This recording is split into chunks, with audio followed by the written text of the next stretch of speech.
Liberty at 1 p.m. Reporter Alexa Philippou now joins us from her crib. She's here for SportsCenter. She'll be at the Aces and Liberty game. And Alexa, you spoke to head coach Becky Hammon of the Aces leading up to the matchup. What is she saying about that? What if I told you that one of the greatest performances in WNBA history ended in heartbreak? Caitlin Clark dropped 6 records in one night. About the addition of the Gold Mamba, Jewel Lloyd. Well, Scooby, Becky Hammon was just raving about Jewel Lloyd in this new season for her with the Aces. She said her game just doesn't have a lot of cracks in the foundation. She has such a high basketball IQ, and that already she's really integrating well into the Aces system. But really, what stuck out to me, what Hammon said is, we know that 6. She was pulling from the logo, threading impossible passes, turning Gainbridge Fieldhouse into her own personal stage, and still, it wasn't enough.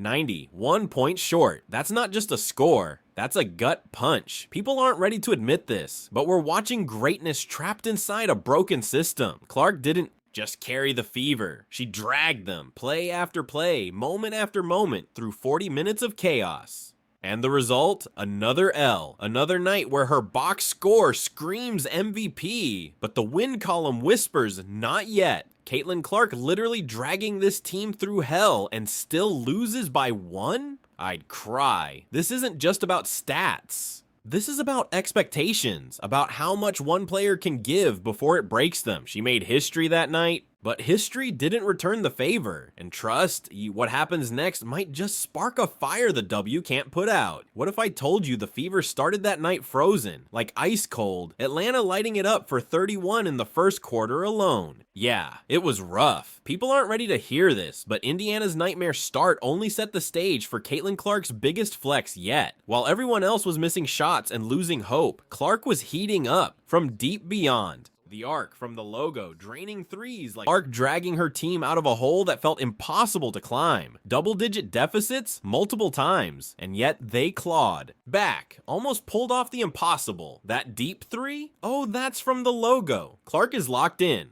The crowd went wild, but the story here is bigger. One player holding a whole franchise together when the world counted them out. Like, she is by so much the best prime peak for peak guard in the WNBA offensively there's ever been. Yes, if you want to say peak was Chelsea Gray's playoffs, then sure. If you want to say some who Clark was the glue, the fire, the fight. And trust me, what she sparked that night is only the beginning. You won't believe what happened next, down by 1, 9.7 seconds on the clock. Caitlin Clark inbounds the ball, and the entire arena holds its breath. People aren't ready to hear this, but the Fever's final possession wasn't just a last-second chance. It was a masterclass in how heartbreak hits hard in the WNBA. The play was set for Natasha Howard, a solid option, sure, but what happened next? Who would you take rather having your team over an entire season? This version of Caitlin Clark or prime Chelsea Gray? You're choosing Caitlin Clark. And she has not. It's a question that cuts deeper than the scoreboard. Did Indiana's play call choke under pressure, or was the drama just another example of the Fever's postseason frustrations? This isn't just a lost game, it's a simmering controversy that no one's ready to unpack fully yet. What really happened in those last 10 seconds? It's not, because if teams don't crash teams are going to stop crashing the offensive glass against the Fever. If you guys don't realize like how people are like, oh, Courtney Vandersloot averaged 9.9 assists per game. Trust me, you won't believe the layers behind this final heartbreak. Free throws. The quiet killers nobody wants to admit lost the game. People aren't ready to hear this, but Indiana's collapse at the line wasn't just bad luck, it was a full-on choke job. Missing 10 free throws in a 1-point thriller. That's straight up sabotage. Natasha Howard went 0 for 4 in the fourth quarter. Aaliyah Boston missed a crucial free throw when the pressure was highest. Meanwhile, Atlanta was cashing in 25 of 32, playing like pros, while Indiana treated free throws like optional suggestions. Fans didn't hold back. Clark is out here putting in work, and the rest of the squad treating free throws like a casual Tuesday. guy. And there was a little scene, because Angel Reese comes out, same class. Caitlin Clark comes out, same class. A lot of people saying, obviously, Angel Reese is a massive part of this women's basketball rebirth, which I agree. She was certainly a part of the entire story and everything else happening. But there was a It's wild. The league's brightest star can only do so much when the veterans around her can't lock in when it matters most. This isn't just a stat line. It's the blueprint for why Indiana's dream season keeps slipping through their fingers. Clark's talent shines, but without clutch support, it's like watching a masterpiece crumble in slow motion. The real question, how long can she carry this team alone before the cracks break wide open? Officiating was a disaster, and no one's holding back. People aren't ready to hear this, but the refs straight up lost control, flubbing calls left and right, and Coach White had to burn both challenges before halftime just to keep the game from spiraling. A moment in a game where Angel Reese has a little bit of a push-off on an offensive board. Obviously, she's great at getting rebounds, incredible underneath. Caitlin Clark says, what the hell is that? Come on! Caitlin Clark says, what the hell is that, to the ref? And then she says, and most basketball people say, that's a take foul. Instead of a layup, we're going to make you earn it. I think Angel... The flow, dead. The frustration, off the charts. Fans and players were furious, and honestly, who can blame them? Even Caitlin Clark's boyfriend threw shade on Twitter. Good to see the WFs in mid-season form. That viral tweet, instant. Mood. Social media exploded. Reddit and Twitter dragged the refs harder than a last-second missed shot. This crew is allergic to their whistles unless Atlanta's up, became the rallying cry. Clark's visible frustration said it all. No calls piled up, and suddenly the narrative shifted from just a game to a League versus Clark conspiracy. Let's be real, the officiating was on full display tonight, and it was terrible. This wasn't just a bad night for refs, it's a spotlight on deeper biases that fans aren't afraid to call out. What happens when the league's stars feel targeted? You won't believe what's coming next. But I think a lot of people get turned on. Like, it just always goes into a race thing. Like, every single time, no matter what, that is always the discussion. And then they squash it right afterwards. It's like, no, not really. That's kind of just a basketball play. Like, in every league, there's going to be. Caitlin Clark didn't just survive. The chaos. She owned it. People aren't ready to hear this, but while the refs botched calls and tempers flared everywhere, Clark kept her cool like a true leader.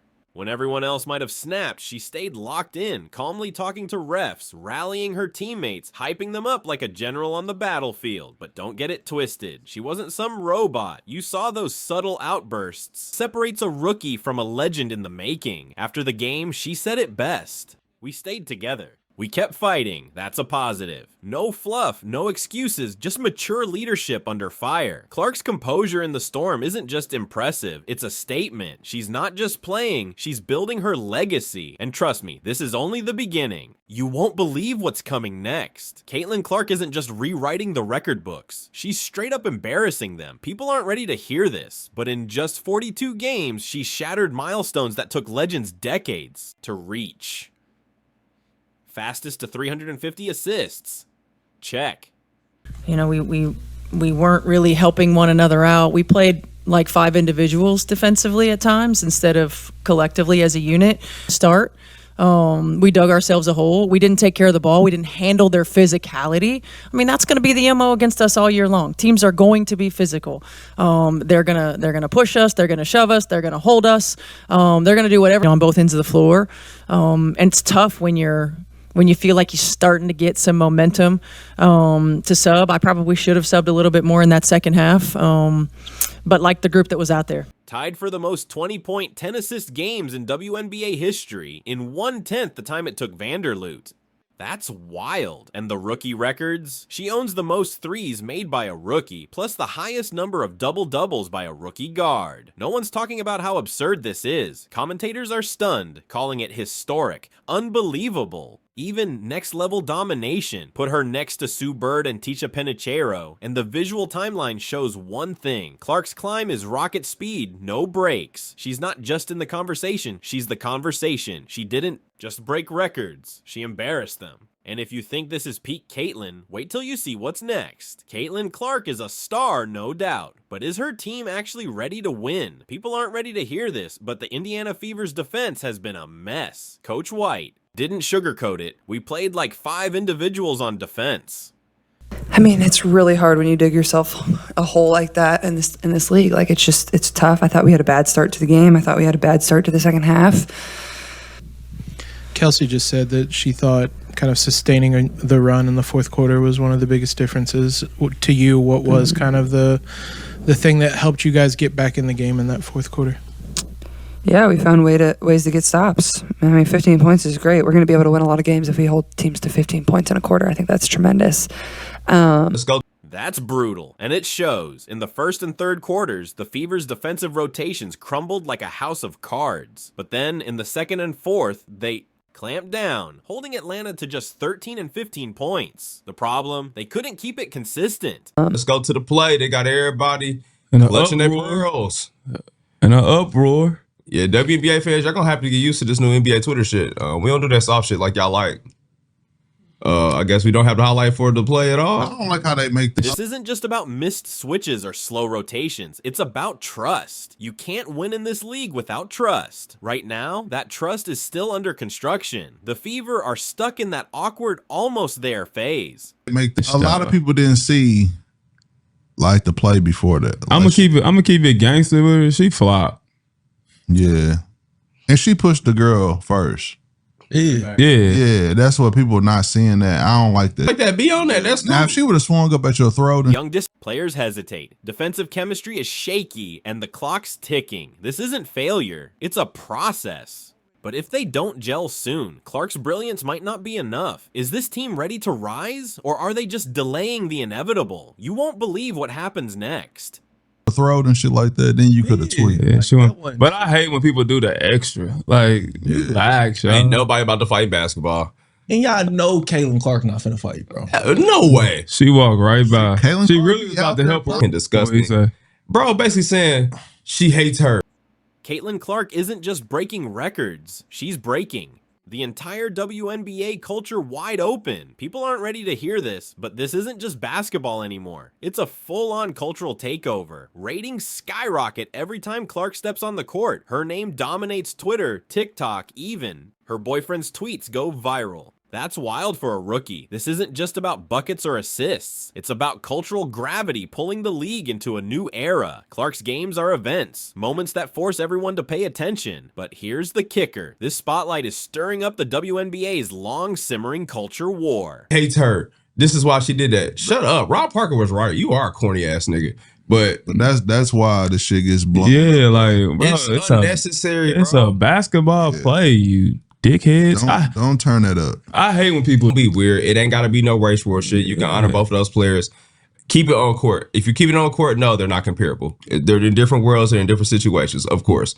Angel Reese is going to be the franchise for the sky. They're growing. They need the old guard, vets who built the league, clash with this new wave, this rookie superstar who's rewriting the playbook on and off the court. Clark isn't just the new face of the league. She's a lightning rod for everything the WNBA is becoming and everything it's leaving behind. And trust me, this battle is just getting started. They need to have a practice facility. She's getting them turned up.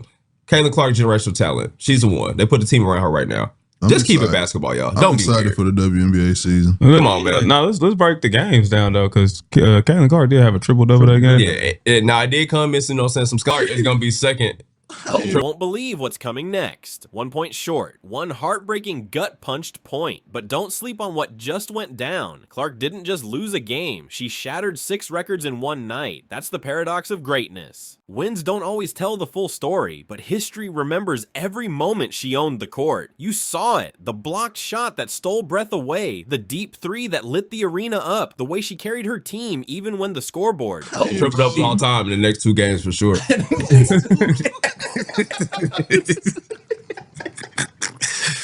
Oh man! Can we go through the score? Oh, Next 2 games. let's go to Friday, please. The W kick back off this Friday though. Because let's clear some shit up because they got. This wasn't just a game. It was a statement, and here's the real deal. If this is what Clark's doing in Game 42 of her career, imagine the absolute beast she'll be by Game 142. The WNBA isn't ready, but trust me, the world will be forced to catch up. So what's your take? Drop a ad in the comments if you're all in on this Clark-led revolution. Because this ride, it's only just getting started. Because they got their ass beat. But, oh no, we gonna talk about this. No, hold on. though. No, talk Because shit. we roast make sure we roast the Wizards all day. For sure. We roast Let's be very Chicago. clear. We're doing W coverage this year, and we're treating it like the NBA. Yeah, so I know that's sensitive. No, I if you were want asked, you would get y'all torched. say about the girl? Yes, she missed 8 layups. Yes, Yeah. I'm about to talk about it. So we on that. and y'all know who I'm talking about. We on that. Yeah, we on that with y'all. For sure. Yeah, we fair treatment now. Oh, We